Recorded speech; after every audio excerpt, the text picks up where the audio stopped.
Hello बच्चों। तो आज मैं इलेक्ट्रोकेमिस्ट्री का फोर्थ क्वेश्चन लेकर आया हूँ जो जेईई एडवांस का बहुत ही अच्छा क्वेश्चन है। ठीक है, आप लोग वीडियो में लास्ट तक बने रहें। ठीक है, और वीडियो के लास्ट में मैं कुछ इंपॉर्टेंट इन्फॉर्मेशन दूंगा क्लास से रिलेटेड। ठीक है, और ये भी क्वेश्चन बहुत मजेदार है, तो आइए देखिए इस क्वेश्चन को। ठीक है, चलिए। तो सबसे पहले इसमें इस क्वेश्चन में सेल रिएक्शन दिया हुआ है।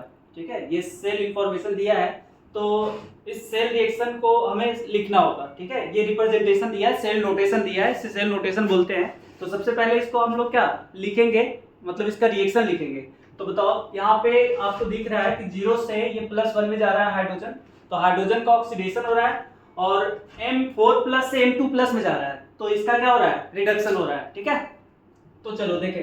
तो हमें पता है कि एनोड पे ऑक्सीडेशन होता है, तो लिखेंगे एट एनोड, और एनोड पे हमारा क्या होगा, ऑक्सीडेशन होगा, और ऑक्सीडेशन किसका होगा, हाइड्रोजन का। तो H2 गैस है जिसका प्रेशर हमें दे रखा है 1 बार, और ये आपका 2H+ में जा रहा है, 2H+ में जा रहा है, साथ में 2 इलेक्ट्रॉन दे रहा है। ठीक है, और H+ का कंसंट्रेशन भी हमें पता है, कितना दिया है, 1। चलिए 1 मालूम है। ठीक है, चलो नेक्स्ट है कि हम लोग अगर बात करें एट एनोड का, तो एनोड पे क्या, एट कैथोड पे, तो कैथोड पे क्या होगा हमारा, कैथोड पे हमारा रिडक्शन होगा, और रिडक्शन किसका होगा, रिडक्शन होगा M4+ आपका 2 इलेक्ट्रॉन लेकर M2+ में जाएगा। ठीक है, चलिए। तो ये ऑक्सीडेशन हाफ और रिडक्शन हाफ रिएक्शन हमें मिल गया है यहाँ से। ठीक है, अब इन दोनों रिएक्शन को अगर हम लोग जोड़ दें तो सेल रिएक्शन मिल जाएगा। तो क्या सेल रिएक्शन होगा, ठीक है, ध्यान से देखिएगा इधर। तो ये H2 गैस है और साथ में क्या है, M4+, तो M4+ ले लेंगे यहाँ से। ठीक है, और ये 2 इलेक्ट्रॉन से 2 इलेक्ट्रॉन कैंसिल होगा, तो इनका वैल्यू 2 मिल गया हमें। ठीक है, चलिए अब राइट साइड वाले को लिखो, तो H+, 2H+ होगा और साथ में M2+। ठीक है, तो देखो ये हमारा सेल रिएक्शन मिल गया। ठीक है, इसी को हम लोग क्या बोलेंगे, सेल रिएक्शन या नेट सेल रिएक्शन बोल सकते हो। तो सेल रिएक्शन यहां से मिल गया। ठीक है, अब सेल रिएक्शन मिल गया तो हम लोग इस पे नर्स्ट इक्वेशन अप्लाई कर सकते हैं। ठीक है, अब नर्स्ट इक्वेशन क्या होता है, तो नर्स्ट इक्वेशन में आपने पढ़ा होगा E cell is equal to E nought cell minus 0.0591 upon n log Q, और log Q का एक्सप्रेशन कैसे लिखेंगे, तो Q आपका क्या होता है, रिएक्शन कोसेंट, और इसका एक्सप्रेशन लिखेंगे तो राइट कंपोनेंट अप और लेफ्ट वाले को डाउन लिखेंगे। ठीक है, तो यहाँ पे लिखेंगे concentration of H+ to the power 2 और कंसंट्रेशन ऑफ M2+ जो कोएफिशिएंट होता है वो पावर कर देते हैं। ठीक है, डिवाइडेड बाय, अब ये H2 गैस है तो गैस का क्या लेते हैं, पार्शियल प्रेशर, तो पार्शियल प्रेशर ऑफ H2 और साथ में M4+ का कंसंट्रेशन। ठीक है, चलो अब इसमें क्या क्या चीजें दिया हुआ है। ठीक है, तो E सेल वैल्यू दिया है, नॉट सेल वैल्यू गिवन है।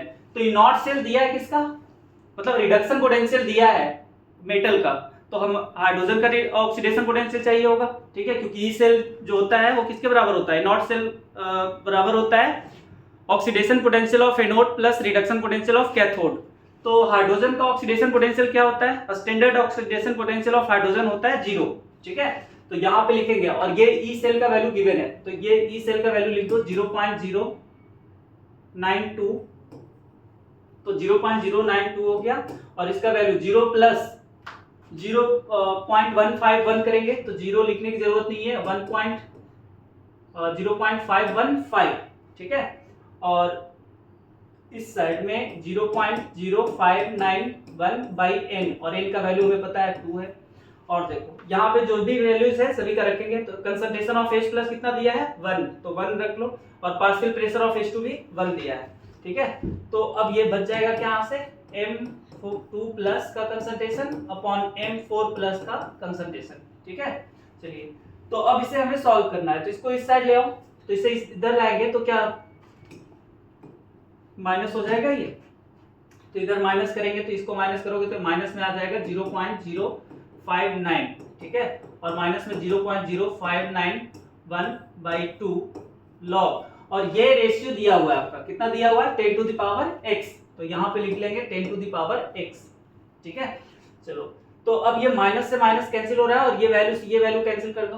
ठीक है, चलिए, तो अब यहाँ पे क्या लिखेंगे, 2 इधर ले आओ, तो 2 is equal to log 10 to the power x, और इसे क्या लिख सकते हो, log 10 टू द पावर 2 लिख सकते हैं, क्योंकि log 10 टू द पावर 2 का वैल्यू 2 ही होगा, और इस साइड में 10 to the power log 10 to the power x। तो यहाँ से log कैंसिल हो जाएगा, तो 10 to the power 2 is equal to क्या हो जाएगा 10 टू द पावर x, मतलब x का वैल्यू हमारा कितना आ गया 2। तो x का वैल्यू 2 आया है, मतलब इसमें देखें तो आंसर क्या होगा हमारा, ठीक है डी हो जाएगा, क्योंकि डी ऑप्शन आपका है जो x का वैल्यू 2 दे रखा है, ठीक है। तो इसी तरह से हम लोग आगे और भी वीडियो देखते रहेंगे, ठीक है। और इम्पोर्टेंट इन्फॉर्मेशन ये था कि अब 11th का भी हम लोग कंप्लीट क्लास लेकर आएंगे, और 11th में जितने भी टॉपिक है केमिस्ट्री में वो सभी से रिलेटेड क्वेश्चन लेकर आएंगे, ठीक है। तो आपके कांटेक्ट में जितने भी बच्चे 11th में हैं, ठीक है, जिन्हें किसी भी टॉपिक में प्रॉब्लम है तो उन्हें आप ये वीडियो शेयर कर सकते हो, ताकि वो लोग भी जुड़े, और यहाँ पे सारे चीज इन्फॉर्मेशन दिया जाएगा, मतलब सारे क्वेश्चन कराया जाएगा बेसिक से लेकर हायर लेवल तक, ठीक है। आपका जेई नीट एडवांस सभी का क्वेश्चन यहाँ पे करेंगे हम लोग, ठीक है। तो सारे बैचेस में ये चीज़ें हमने बोल रखा है कि 11th का भी कंप्लीट वीडियो आने वाला है, वीडियो भी आएगा और क्वेश्चन भी आएगा। और किसी भी बच्चों को कोई भी प्रॉब्लम है तो बच्चा कमेंट करें, ठीक है, कमेंट करके बताएं कि ये टॉपिक से रिलेटेड चीज़ें दिक्कत कर रही है, तो उस टॉपिक से रिलेटेड हम लोग थ्योरी भी पढ़ाएंगे यहाँ पे, ठीक है। चलिए, ऑल द बेस्ट।